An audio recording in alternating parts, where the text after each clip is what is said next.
ശ്രീനാരായണ ഗുരു open യൂണിവേഴ്സിറ്റിയിൽ MA Malayalam 1ാം സെമസ്റ്ററിലെ Kerala സംസ്കാരം എന്ന ഭാഗത്തുള്ള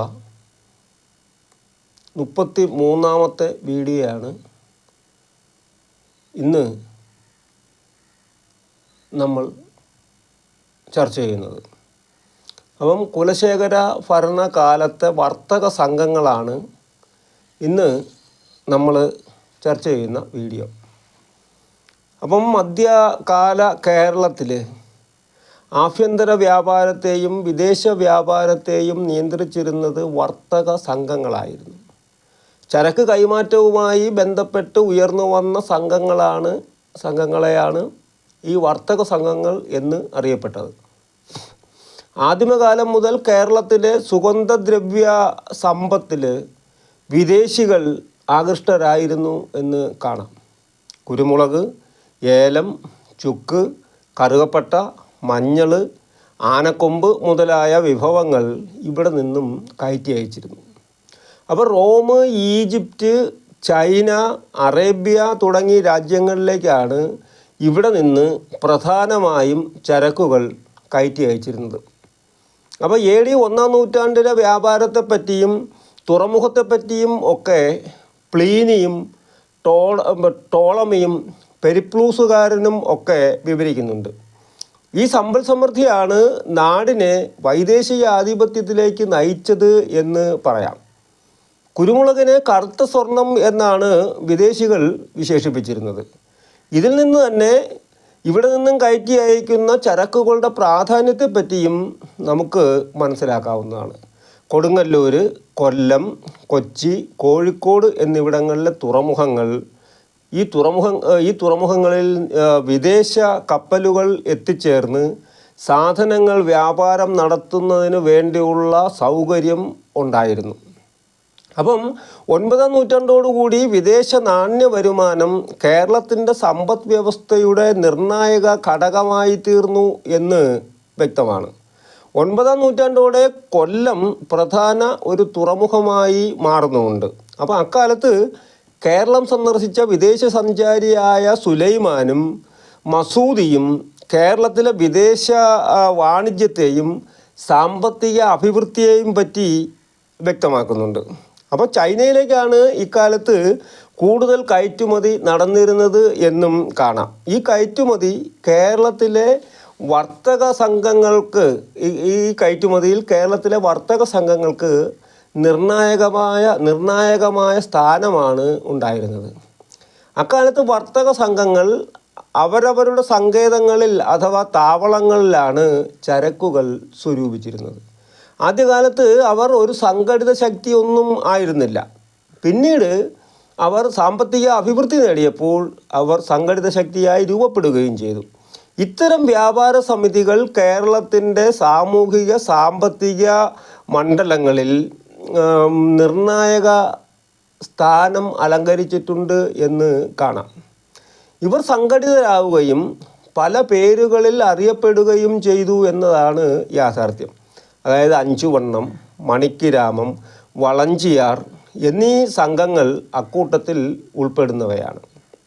അപ്പം 5 തരം ചരക്കുകൾ കൊണ്ട് വ്യാപാരം ചെയ്തിരുന്നവരുടെ സംഘത്തെയാണ് അഞ്ചുവണ്ണം എന്ന് അറിയപ്പെട്ടിരുന്നത്. വിദേശികളുമായി വ്യാപാര ബന്ധം നടത്തിയിരുന്നവരാണ് വളഞ്ചിയർ. ഇങ്ങനെയുള്ള അഭിപ്രായങ്ങൾ നിലനിൽക്കുന്നുണ്ട്. ഇവിടെ നിന്നും ലഭ്യമായിട്ടുള്ള പല ലിഖിതങ്ങളിലും ഈ വർത്തക സംഘത്തെപ്പറ്റിയുള്ള വ്യക്തമായ പരാമർശമുണ്ട്. അഞ്ചുവണ്ണം, മണിക്കിരാമം എന്നീ വർത്തക സംഘങ്ങളെക്കുറിച്ച് ആദ്യത്തെ പരാമർശം കാണുന്നത് AD 849 തരിസാപ്പള്ളി ചെപ്പേടിൽ നിന്നാണ്. അപ്പം കൊല്ലം തുറമുഖത്തിലെ ചുങ്കം പിരിക്കുന്നത് അഞ്ചുവണ്ണം എന്ന വർത്തക സംഘത്തിൻ്റെ നേതൃത്വത്തിലായിരുന്നു. സിറിയൻ ക്രൈസ്തവ സഭയുടെ സ്ഥാപകനായ മാർ സഫീർ ഈശോയ്ക്ക് കൊല്ലം പട്ടണത്തിലെ കച്ചവട കേന്ദ്രത്തിൻ്റെ നിയന്ത്രണം ഏൽപ്പിച്ചു കൊടുക്കുന്ന ശാസനമാണ് തരിസാപ്പള്ളി ശാസനം. അപ്പം കൊല്ലം പട്ടണം അഞ്ചുവണ്ണത്തിൻ്റെയും മണിക്കിരാമത്തിൻ്റെയും അറുന്നൂറ്റവർ എന്ന നഗരസഭയുടെയും നേരിട്ടുള്ള നിയന്ത്രണത്തിലായിരുന്നു എന്ന് വ്യക്തമാണ്. അപ്പം 10-ാം നൂറ്റാണ്ടിലെ കണ്ണൂർ ശാസനത്തിലും 13-ാം നൂറ്റാണ്ടിലെ വീരരാഘവ പട്ടയത്തിലും 5 വണ്ണത്തെപ്പറ്റി പരാമർശിക്കുന്നുണ്ട്. അപ്പോൾ ക്രിസ്ത്യൻ സമുദായത്തിന് വ്യാപാര രംഗത്ത് അക്കാലത്ത് തനതായ ഒരു സ്ഥാനമുണ്ടായിരുന്നു എന്ന് വ്യക്തമാണ്. ഇത് അവരുടെ ആ ഒരു സ്ഥാനം വ്യക്തമായി നമുക്ക് മനസ്സിലാക്കാൻ പറ്റും. എന്നാൽ 5 വണ്ണത്തെപ്പറ്റി അതിൻ്റെ വിശദാംശങ്ങൾ ലഭിക്കുന്നത് ജൂത ചെമ്പോല പട്ടയത്തിൽ നിന്നുമാണ്. ജൂത നേതാവായ ജോസഫ് റംബാന് എഴുതി കൊടുത്ത ചില പ്രത്യേക അവകാശങ്ങളെപ്പറ്റി വിവരിക്കുന്നതാണ് ജൂത ചെമ്പോല പട്ടയങ്ങൾ. അപ്പോൾ ഇത്തരത്തിൽ വണിക്ക് സംഘങ്ങളുമായി നല്ല ബന്ധം സ്ഥാപിക്കുവാൻ അക്കാലത്ത് ഭരണാധികാരികൾ ശ്രദ്ധിച്ചിരുന്നു എന്നതാണ് യാഥാർത്ഥ്യം. അപ്പോൾ അങ്ങനെ ഭരണാധികാരികൾ ശ്രദ്ധിക്കാനുണ്ടായ കാരണം സാമ്പത്തികമായ ഭദ്രതയാണ് എന്നും വ്യക്തമാക്കുന്നുണ്ട്. അപ്പോൾ നൂറ്റവർ സംഘങ്ങൾ ആരാണ്? നാടുവാഴിയുടെ സംരക്ഷണത്തിനായുള്ള രക്ഷാസംഘങ്ങളാണ് ചങ്ങാതം എന്ന പേരിൽ അറിയപ്പെട്ടത്. സംഘാതം എന്ന സംസ്കൃത പദത്തിൽ നിന്നുമാണ് ചങ്ങാതം എന്ന വാക്ക് രൂപപ്പെട്ടത്. അപ്പം ഇതിനെ ഒരു കൂട്ടം എന്ന് കണക്കാക്കാം. അതായത് ഏക ഉദ്ദേശത്തോടു കൂടിയുള്ള കൂട്ടം. ഈ കൂട്ടങ്ങളുടെ നേതൃത്വത്തിലാണ് അക്കാലത്ത് രാജ്യസുരക്ഷയും ആഭ്യന്തര രംഗത്തെ സംരക്ഷണവും രാജാവിൻ്റെ സംരക്ഷണവും ഒക്കെ നടന്നിരുന്നത്. ഇത്തരം സംഘങ്ങളാണ് പിൽക്കാലത്ത് 100 600 500 1000 എന്നിങ്ങനെയുള്ള സംഘങ്ങളായി രൂപം പ്രാപിച്ചത്. ഇവർ നായർ ഭടന്മാരായിരുന്നു.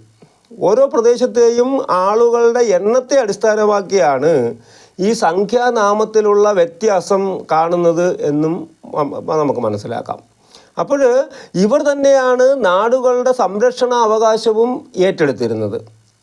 അപ്പോൾ രാജാവിൻ്റെയോ ചക്രവർത്തിയുടെയോ അധീനതയിൽ അക്കാലത്ത് പ്രത്യേക ഒരു സൈനിക സംവിധാനം നിലനിന്നിരുന്നില്ല. രാജാവ് ആവശ്യപ്പെടുന്ന സമയത്ത് അവർക്ക് ഈ സംഘങ്ങളുടെ സേവനം വിട്ടുകൊടുക്കുക എന്നുള്ളതാണ് ചെയ്തിരുന്നത്.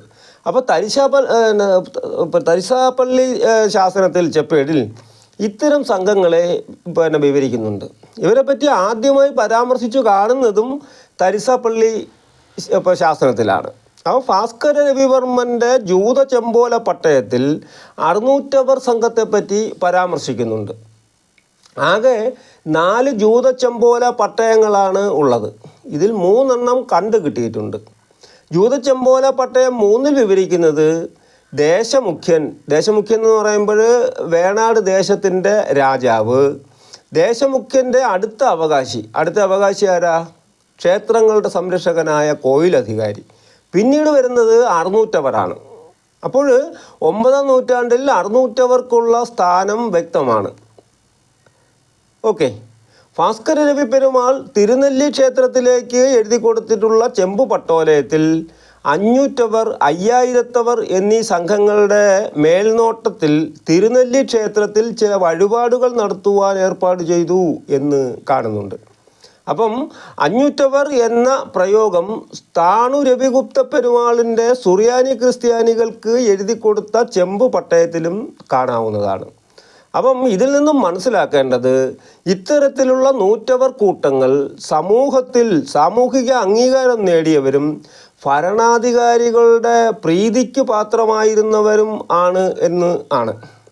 അപ്പോൾ സംഘടിതമായ ഒരു ഭരണ സംവിധാനം നിലനിന്ന കുലശേഖര ഭരണകാലത്താണ് ഇവ നിലനിന്നിരുന്നത്.